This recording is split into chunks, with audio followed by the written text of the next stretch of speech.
Right, give yourself a few moments to sit in to sort of find your posture, and people have done this before. You'll have a kind of idea of what you're looking for.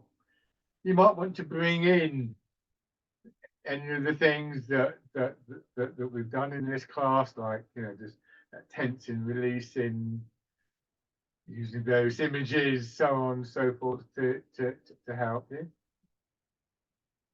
Just give yourself that time and space to allow that to happen.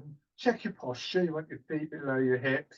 If possible, a little bit of weight forwards in your feet.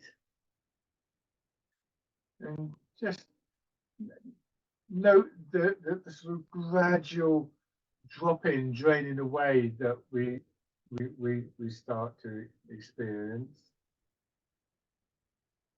Maybe take a couple of slow, gentle breaths if that suits you.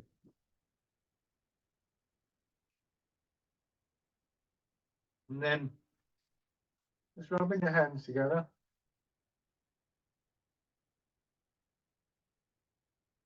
And tapping over your face.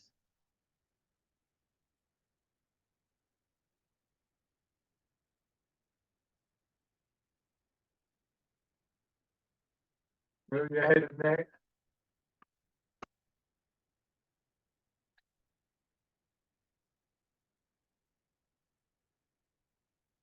Down to one shoulder and your arm.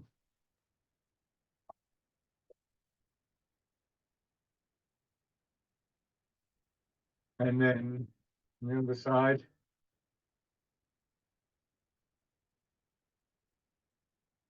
Up part of your chest.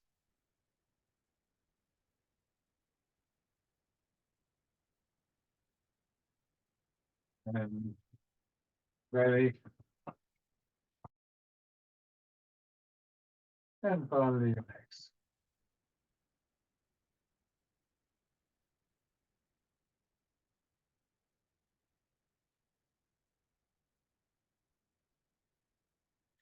So, settle back. Feet out.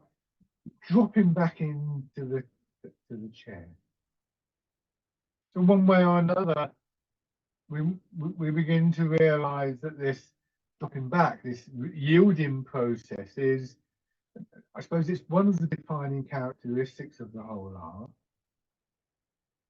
It's also quite difficult. So we're focusing first of all on that feeling of the weight of your body in the chair. And just sort of, in a sense, relaxing with that.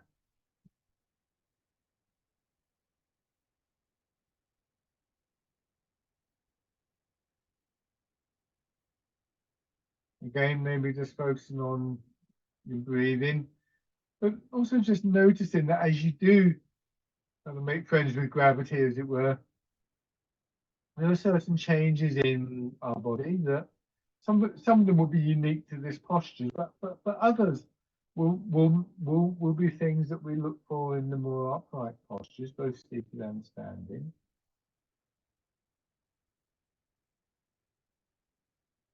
Realize that this is very much a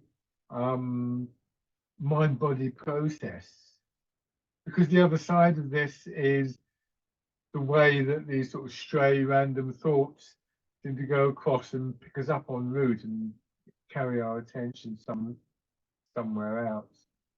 And there can be a direct relationship between the sense of what's happening in your body and its ability to release tightness, and that if you're paying attention, you're much more aware of the areas of tightness. Now just bring your feet and come back to the upright position. So for instance, the class I've not long finished, another seated class, I went through all this and sat up and I said, just releasing your hips. And I suddenly realized that as I said that I'm holding my hips and my lower back tight. So as soon as I noticed, they began to, I didn't think to myself, oh, I need to release them. It just started to happen, but it was really interesting that I was saying to everybody else, do this. I wasn't doing it, sort of thing. So these old habits of how we hold ourselves and how we move are deeply, deeply embodied, and they will reassert themselves. So I suppose there's an air of kind of, I was going to say vigilance. I think that's probably a bit strong. It sounds a bit kind of, oh, we're going to be vigilant all, all, all the time. But an awareness that, you know, these habits are there, and rather than struggling against them, as I've said before, just looking to cultivate alternative habits. And, you know, literally kind of like you'll find that the simple act of noticing, say, a tightness in your shoulder may, it's not going to work like this all the time, but may just stimulate the habitual response of releasing rather than stiffening up.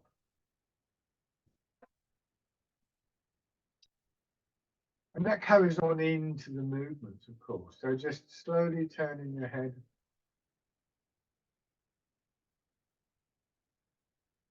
It also means that as we begin to move, and I would suggest not so much with this particular movement, because you don't want to put the pressure on the side of the neck, but with the other movements, we also begin to notice at the limits of the movement in either direction, the beginning of that tightening.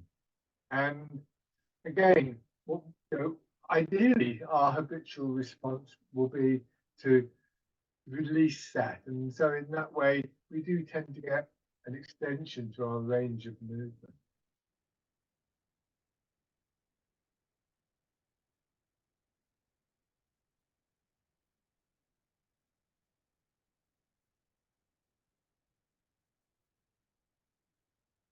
And then the shoulders,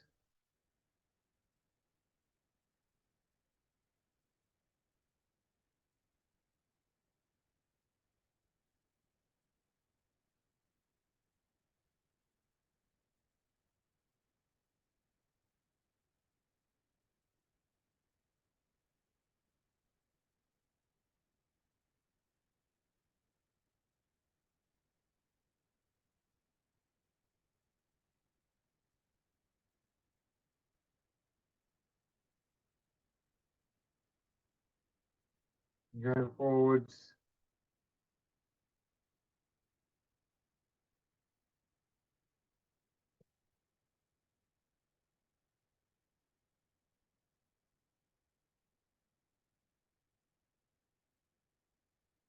then hands down to your sides, and the whole arm rotating sort of through its length.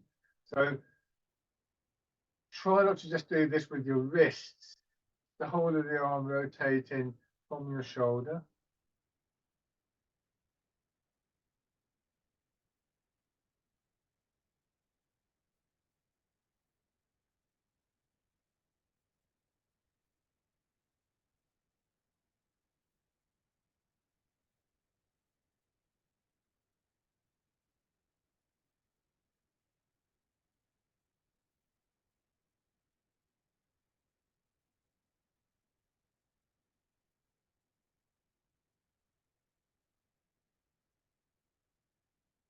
And then wind it around.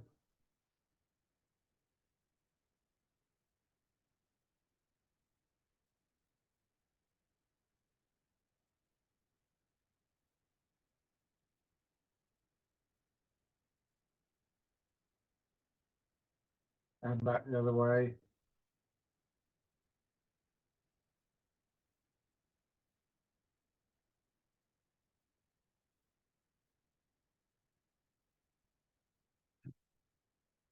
And easing forwards and backwards. And again, with these movements, we can bring in as appropriate the images, the ideas. It might be a technical thing about, you know, where your shoulders are, where your feet are.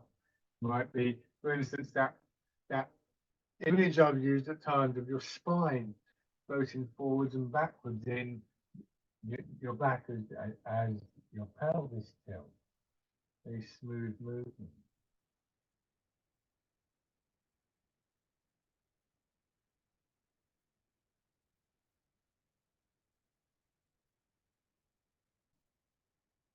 important to realize that none of these things are complete in and of themselves.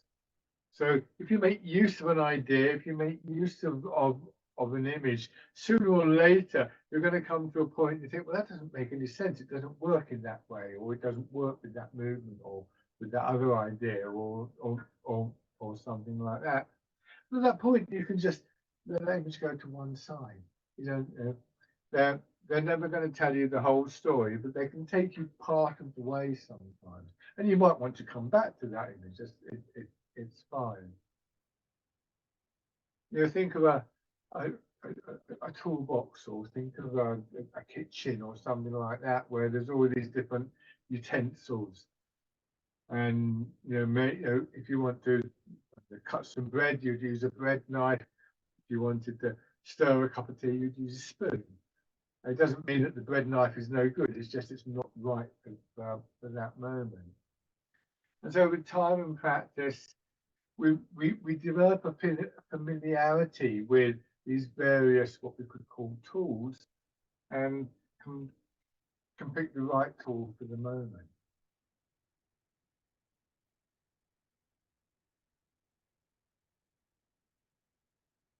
Turn the center of the body a little.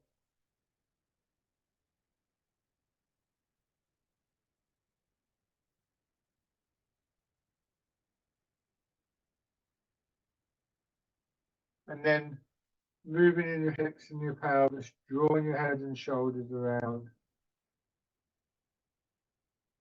Looking for that very smooth feeling of movement in the back and spine.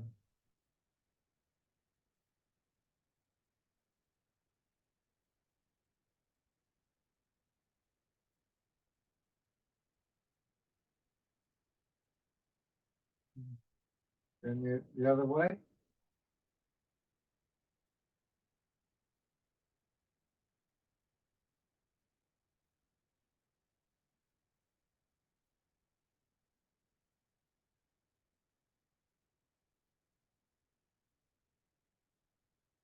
Good. Come back to the center. Extend one foot. Put the heel down and lower your toes.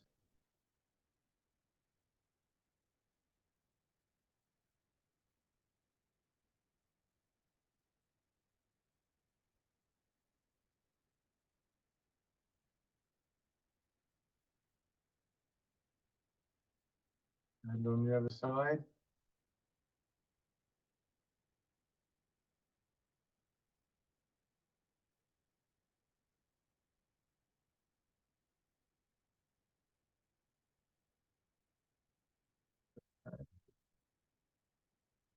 Okay. So let your hands there.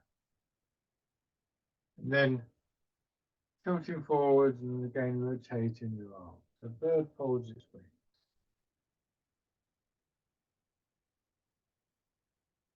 Keep that going. Make a slight adjustment here.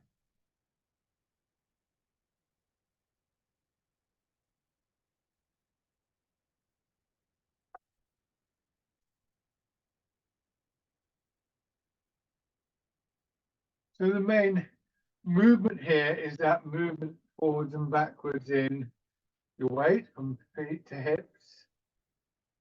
And again, you might want to sort of be aware of that particular quality of movement in your back and your spine.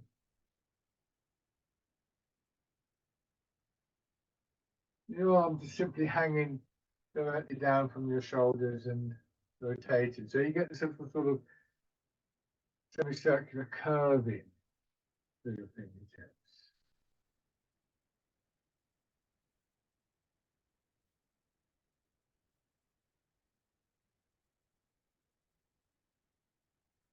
One more time. And then hands stay facing backwards, fisherman castanet.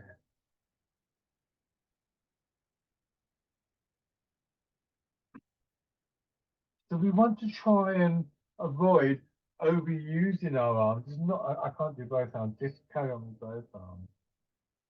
If I exaggerate this slightly, I go forward. You see how my arm is trailing behind. And I get that feeling of settling into my feet. And it's as I settle that my arm go back, same thing, settling into my hips. And it's only at that point that the arm swings beyond my hip. Before that, it's being drawn to and fro by my shoulders.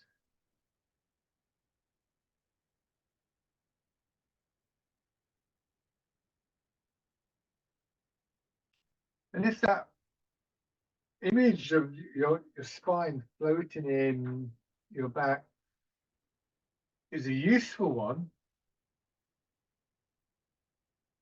then maybe you can extend that to the bones of your arms, fingers.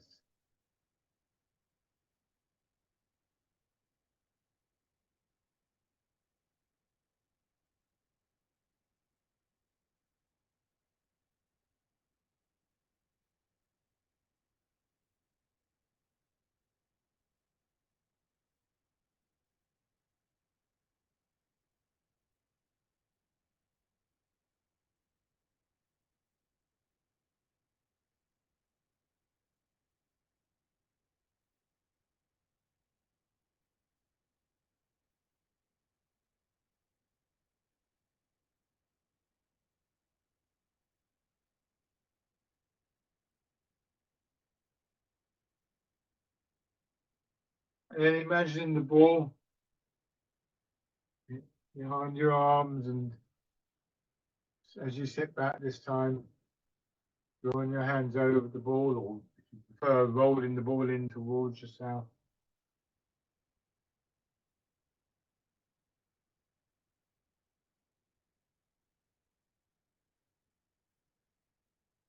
See where my arms are, and as I come back here, that angle hasn't changed between my torso and my arm.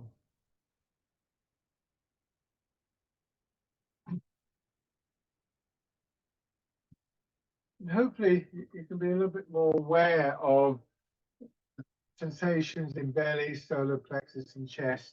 A kind of expansive feeling, like there's a wave pushing up from your feet through the front of your body and underneath your arms. So at this point, you may find that your arms begin to move a bit further.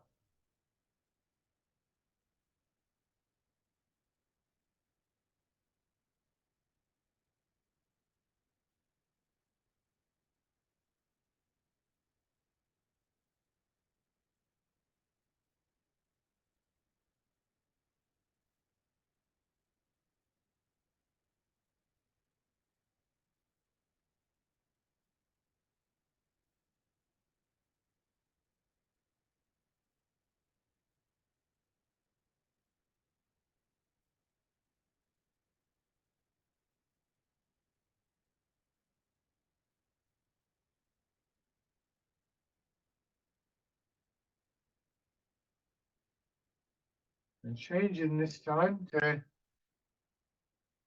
pigeon spreads its wings.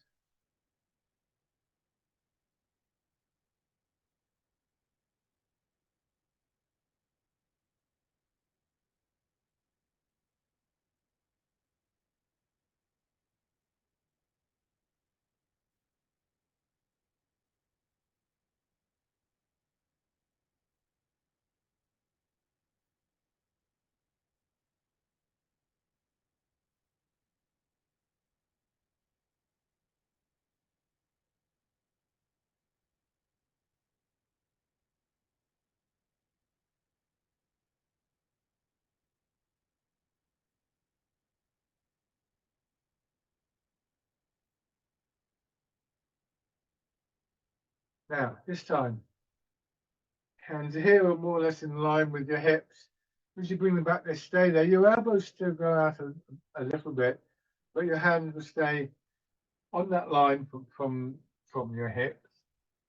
And what will happen is the movement pushes the hand away. But look at the shape of my arm. So again, as I settle in, just of that, almost of their own volition, my arms swing up. You'd have to make a deliberate, conscious effort to stop that happening. So rather than thinking I've got to lift my arms, you actually sort of think something like you're just going to observe your arms as they come up, and maybe observe what else you feel in the rest of your body, because we're always looking to deepen the movement, to deepen our awareness of the movement, to become aware of how movements in the end are generated from within.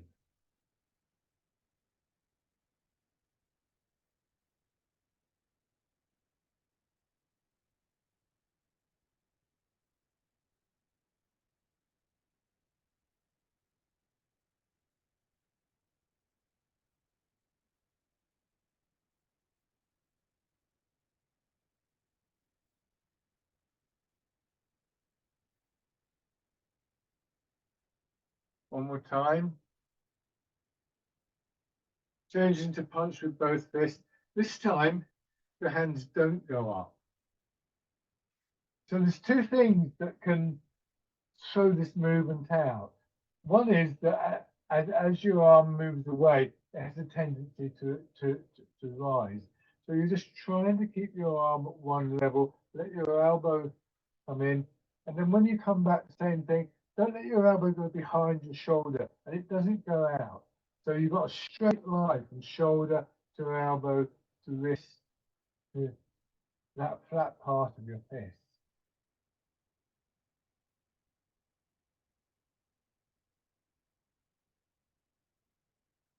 So the actual movement of your arm is about like that, because you don't want to lock the elbow out. So the rest of the movement is taken up by the transfer of your weight.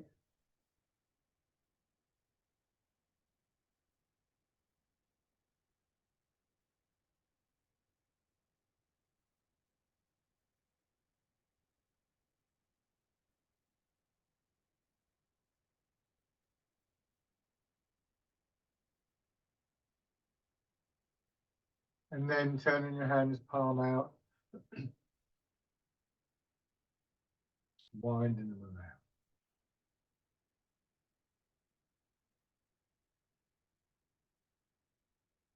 And just see if in those moments of settling,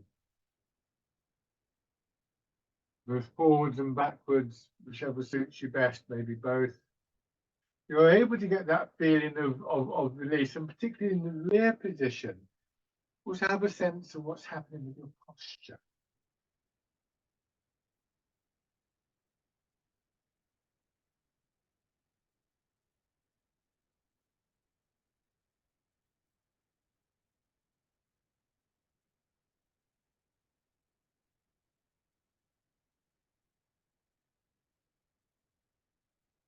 One more time, going forwards and back. As your hands come in front of your belly, rotate your arms so your hands are palm down. Turn, ease forwards, and again your arms extend out from your shoulders as your body sweeps around, drawing your fingers around in the circle. Again, you're using your hips and your pelvis, move your shoulders. This is polishing the table.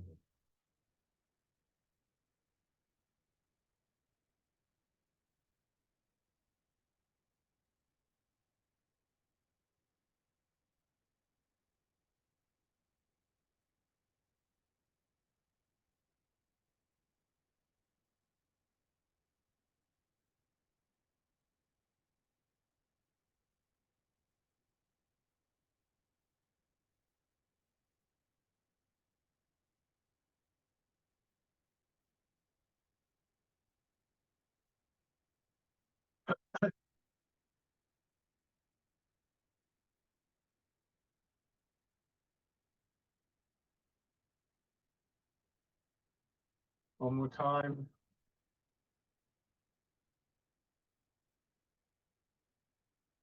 And then turning your hands palm up, a gentle push from below, from your feet and your hips.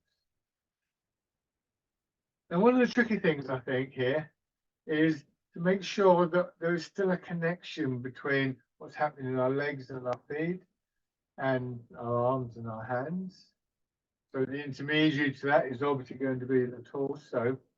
So although it's not obvious, can you still feel that there's that same quality of movement. There isn't the same sense of forwards and backwards, of course, but there's still a sense of movement, a sense of energy in your back and spine. And the source for that is primarily your feet and your hips.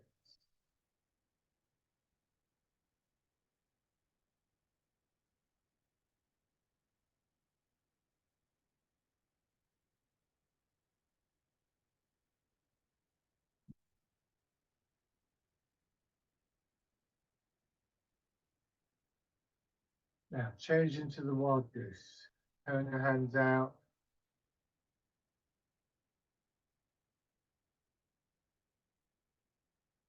Like the bird in flight.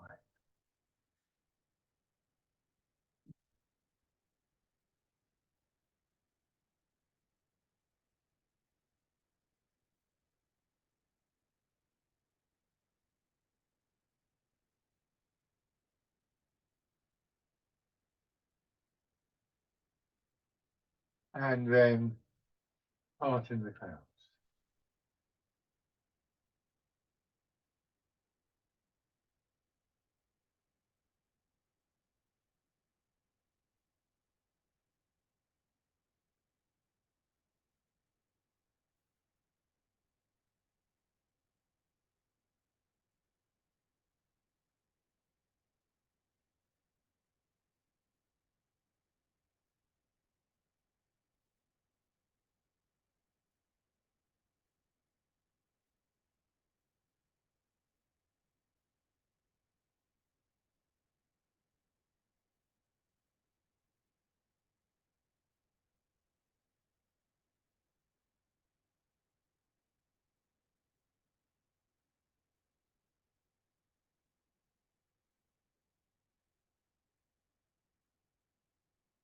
Good. Now, your hands drop down. Excuse me. Your hands drop down. Dragon plucks the stars from the sky.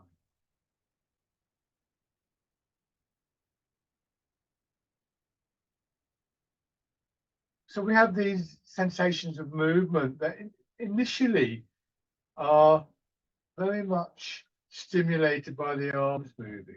We have virtually no choice. When you see somebody doing one of these movements, you see what's happening on the exterior of the body. That's obvious. And I mean, to be fair, in the chair-based exercise, mostly what you see is the upper body. But you gradually realize that those movements seem to guide your attention to internal movements of one kind or another. And I think one of the sort of progressions really in Tai Chi is to realize that we can reverse that process. We can use the cultivation of those internalized movements to produce the external movements. It's one of the things that gives Tai Chi its characteristic softness and flow in terms of movement, because the things that we see moving are applying a lot less effort than the things that we don't see, but they're less likely to strain.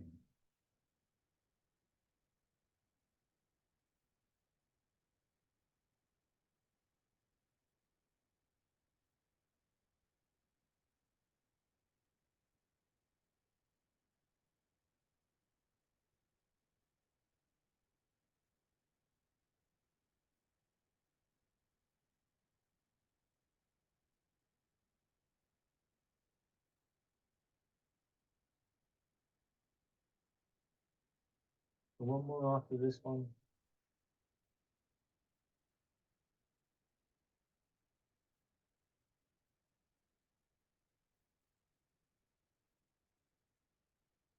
And then pushing in two directions.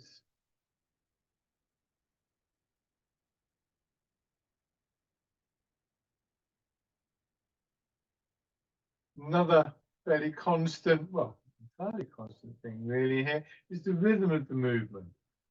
An expanding stage is followed by a contracting stage, which in its turn is followed by another expansion, just as in-breath follows out-breath. and trying to go to, particularly with the contracting stage, to the fullness of that movement. And once again, there, you can just begin to feel the push upwards and outwards, for instance. That was going to move your arms.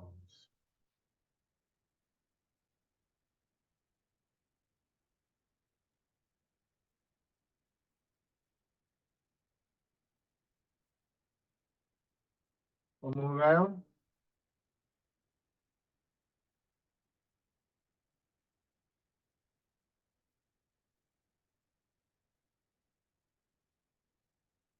And then as you push the foot out, the hands up, push the foot out, rest on the heel, easing forward, scooping the seat, looking at the sky very carefully. You don't want to strain your back, so don't go too far.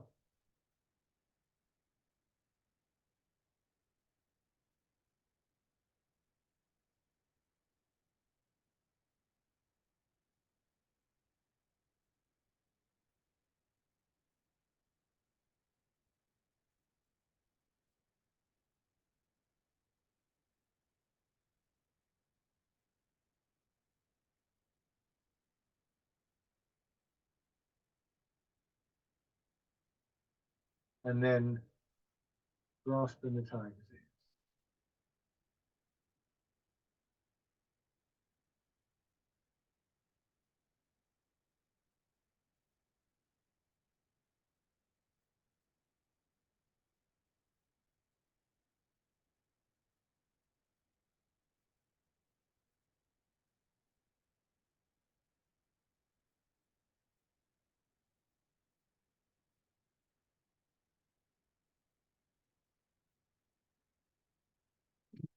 And then on the other side.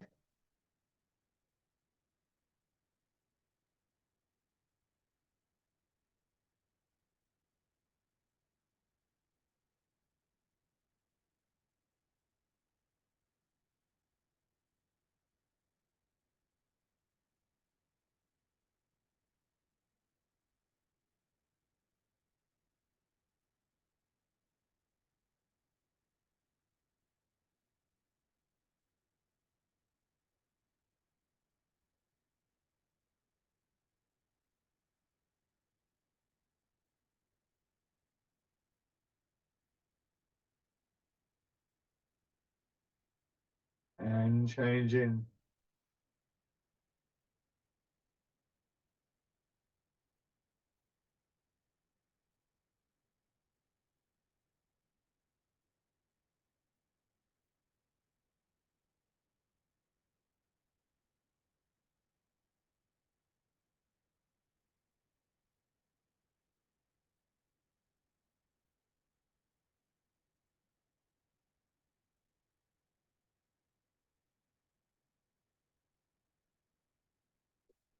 Bringing your feet parallel. Now, just gently tilting your pelvis from side to side. So we're going to do the exercise Swimming Dragon. I'm going to do this exercise quite big so that you can see what's going on, but it's not an invitation for you to match that range of movement. This is quite a strong exercise on the back and the spine. So go nice and easy and gently. But as you go across, again, don't go this far. You see how my head is going out there, and you're looking for a sort of curving movement through the center line, curving line through the center line of the body. Then you go across to here, and there's a very slight movement in my neck. I'm not doing this. So we feel that connection from hips to shoulders, but we're going to sort of play around with that. And we're basically going to think of three circular parts of the body. Here in the belly, here in the solar plexus, and here upper part of the chest and head. Three areas sometimes known as the three dantians. Bring your hands together in what you might think of as a prayer position. Move them down as low to your hips as you can, so at the bottom of this lower circle.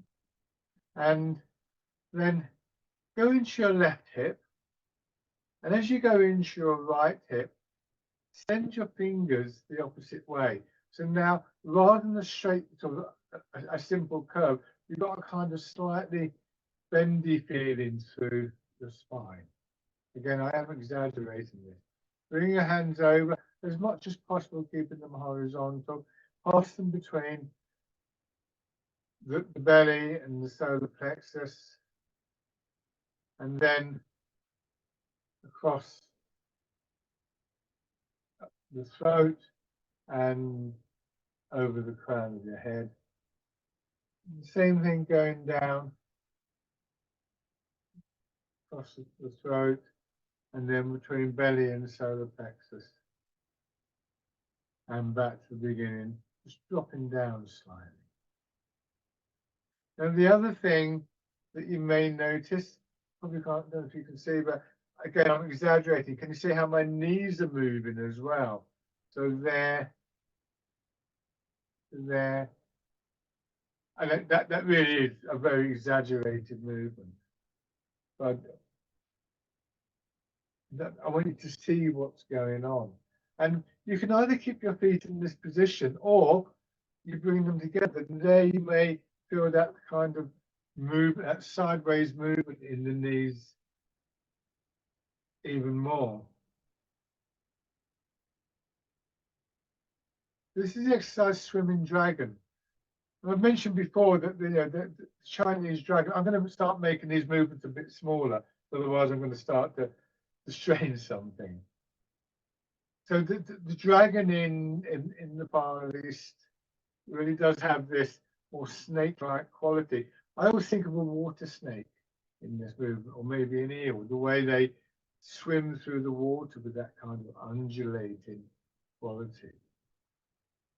So it's a good exercise for the back, but you must go very, very smoothly and carefully. You should feel as though your back's being very gently, if quite strongly massaged.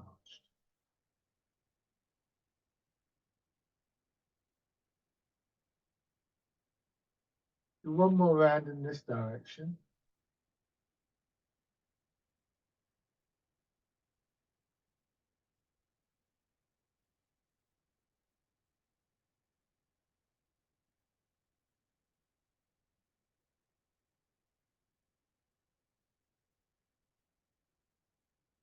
And when you get to the starting point, change direction. Fingers go to the right, hips tilt, tilt to the left. Just keep that going.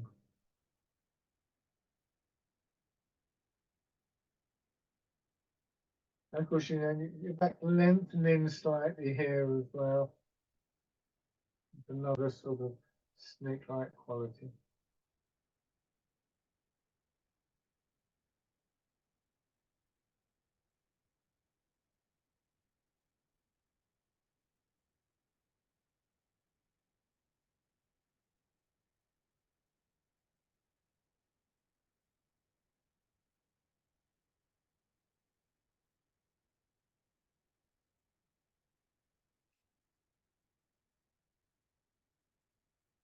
And then just come back, giving your back a little bit of a rest. So if you do choose to practice that one, I would recommend, certainly at first, not doing too many repetitions, because although this movement is good, it will work the muscles between the vertebrae and in your back, and gives you this lovely sense of movement of energy in the spine. Remember that it's an unusual movement.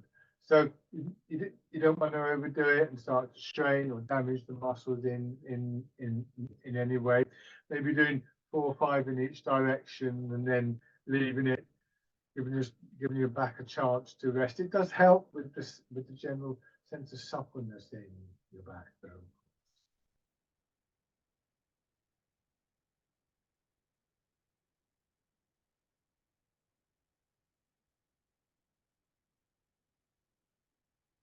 And just once again, rubbing your hands together.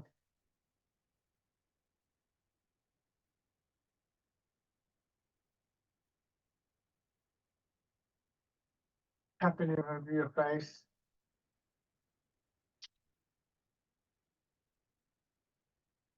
over your head and neck.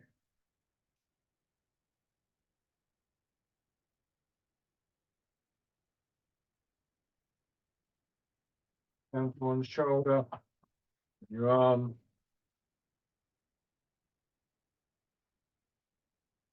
The other side. Upper part of your chest.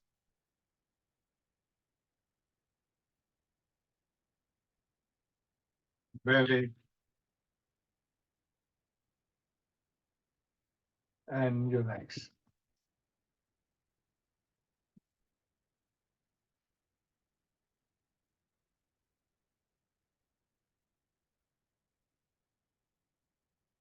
Pushing your heels.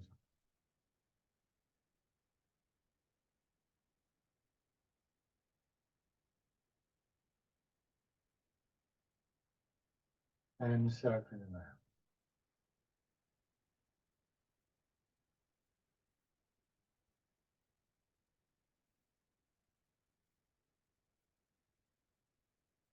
Back the other way.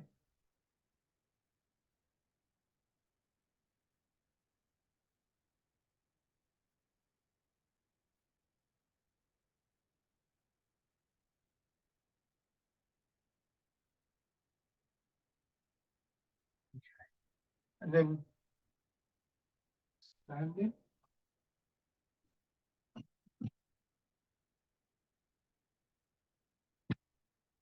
That way. Lift the chair there for yourself if you like to play around with these exercises. Sometimes with a little bit of support, that's fine. I do that sometimes, but generally when I'm teaching, I don't do that just because it would actually get in my way. But in my own practice, I would do that. I know I say to people, if you feel unstable, it's not just about that. Sometimes I can find myself, I'm doing something, maybe lifting a leg up, and I suddenly realise, oh, actually I was holding quite a lot of tension there, and I didn't realise because I was concentrating on standing on one leg. So it's always a useful exercise. So feet hip width apart. This time, weight a little bit forwards in your feet. About 70% of your weight in the front half of your feet. Letting the hips just settle back. And do these first set of exercises as a group of three. Sinking down and pushing up. Rooting down. Pressing the ball down into water. And then turning your hands out into the wild goose.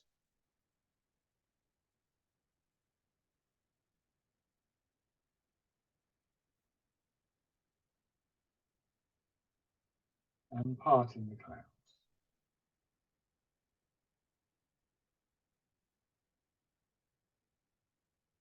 And then back to the beginning.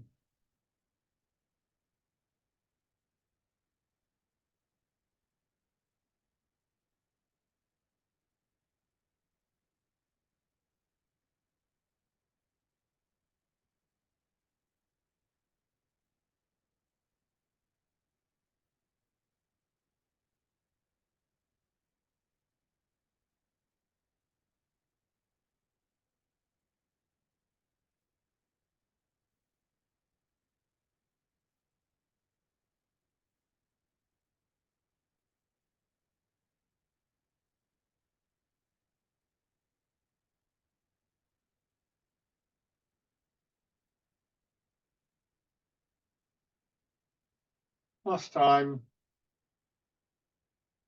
remembering that quality of movement in your back. Shake out. In the standing exercises, as a general kind of principle, we think of our hips staying in line with our shoulders. There are exceptions to that, but this is generally the thing. So we wouldn't expect to kind of wind around and so on and so forth. But you could think of that's the physical structure of the body. You could think of the movement, the energy, as still having some of that kind of undulating quality. It's a bit like if you had a straight path and you were walking down it, you probably wouldn't walk in a straight line. You wouldn't stray out of that path, But you might be walking down like that and maybe sort of chatting to somebody or something like that. So we want to keep the structure, and it I suppose in a way it's perhaps a more particular thing, more important thing when we're standing, but you don't want the structure to restrict movement. It should be there to create movement. So turn one foot out, have the other foot forwards, and just moving your weight forwards and backwards, feeling that bit of a push from the leg to start the movement into your back. So you start to, hopefully get a little bit more aware of the energy of your back, and just trying to observe really how that energy works. What is the nature of it? Can you get a sense of the flow? And I'm trying not to say this is what it should feel like, because it can vary, and it's a very experiential thing.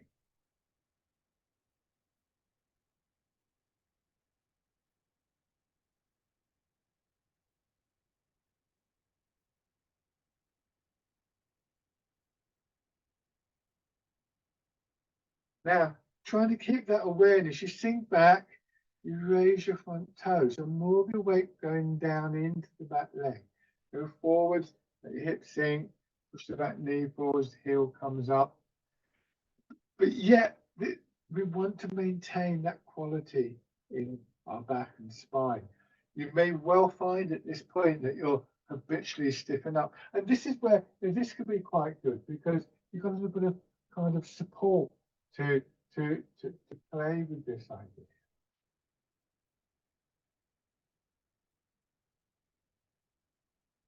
And then even more difficult, foot coming in.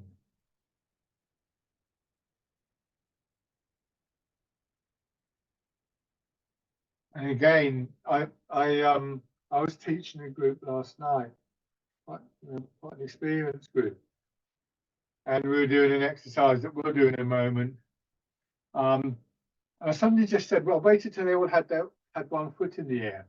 And I told them to stop and just stay where they were and observe whether they were stiffening up or not. Which, of course, we all do. And then on the other side, I'm not going to do that to you. It's okay. I was just being mean to them, really.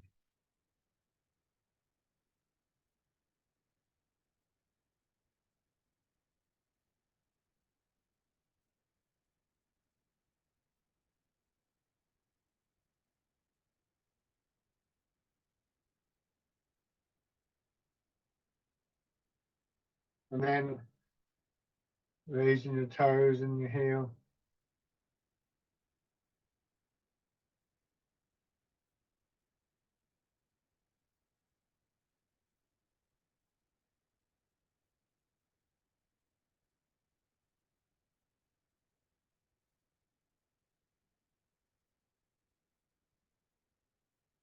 And stepping in.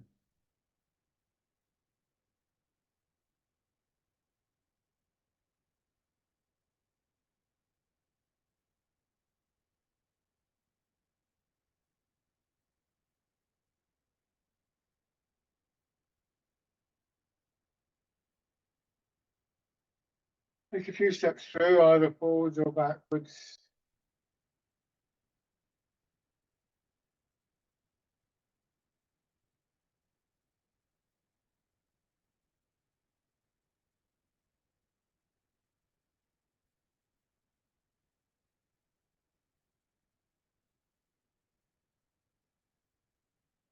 And change direction if you haven't done so already. And again, notice as you take the step, what's happening in your back? Is there that little bit of kind of stiffening and tightening? Don't be surprised if there is. It's quite normal. But I did know that the aspiration is to release that. And then shake out.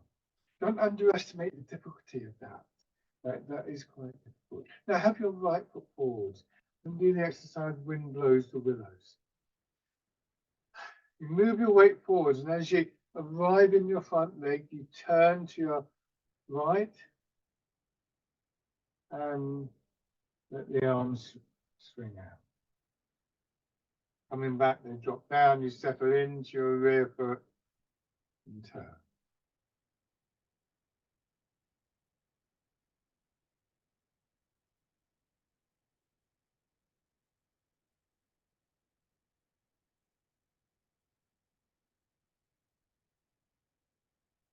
And again, we have that rhythm of expansion, contraction.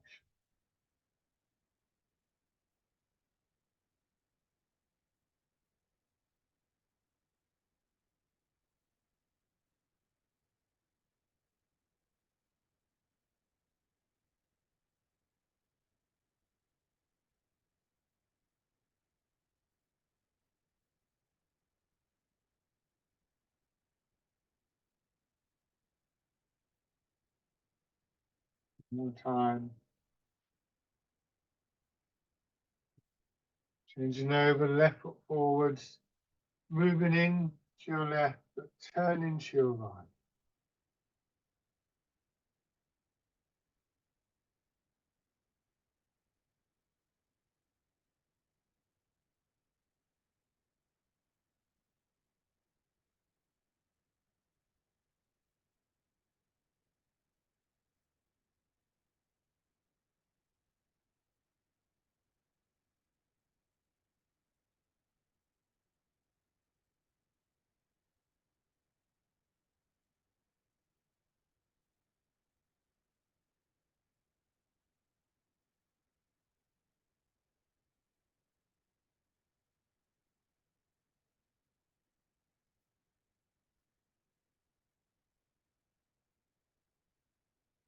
And then this time, as you go forward, you turn.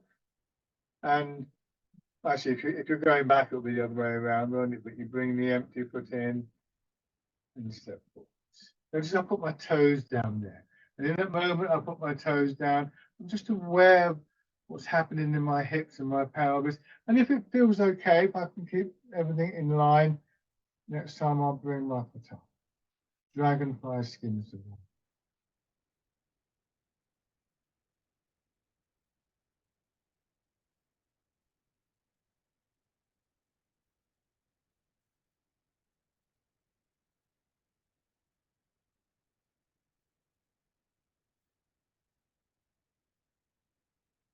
And now change direction.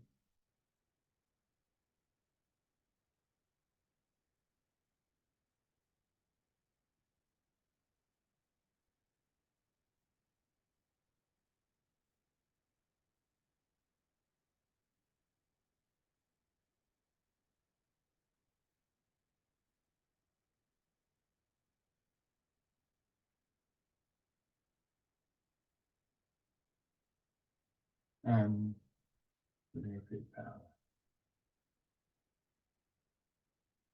Lovely. So come back to your chair.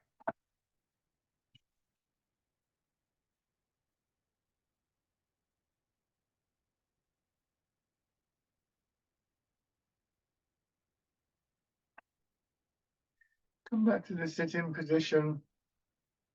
Notice that as your bottom and your hips sink in into the chair, there may well be this extra feeling of releasing through back and shoulders.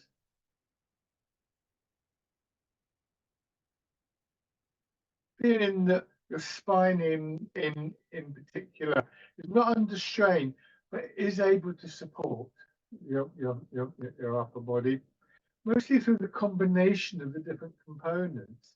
Your spine has any number of vertebrae and cartilage pads, muscles associated with it.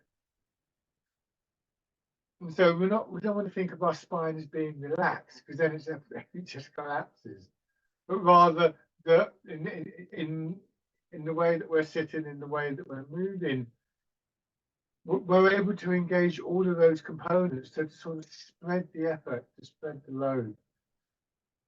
through more than one part of the body. Your hands drop down, and then embrace tiger, return to the mountain.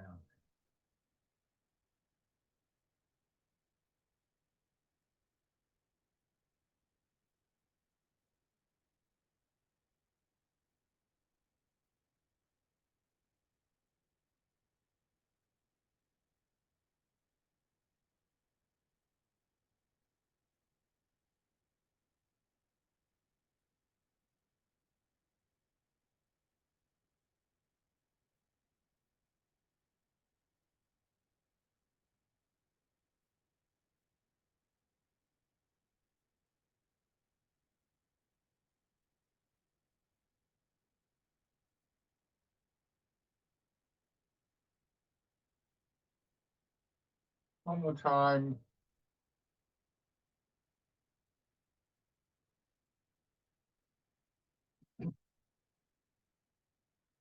Your hands rest. If it's comfortable for you, just aware of the rhythm of your breathing.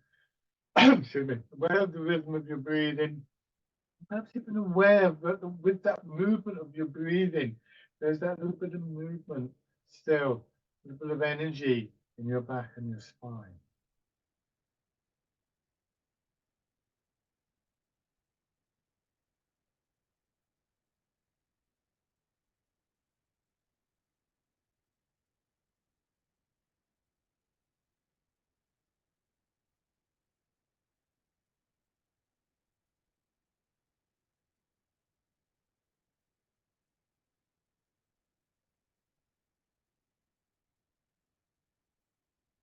And just open your eyes. Love you. Thank you very much, everybody, as always.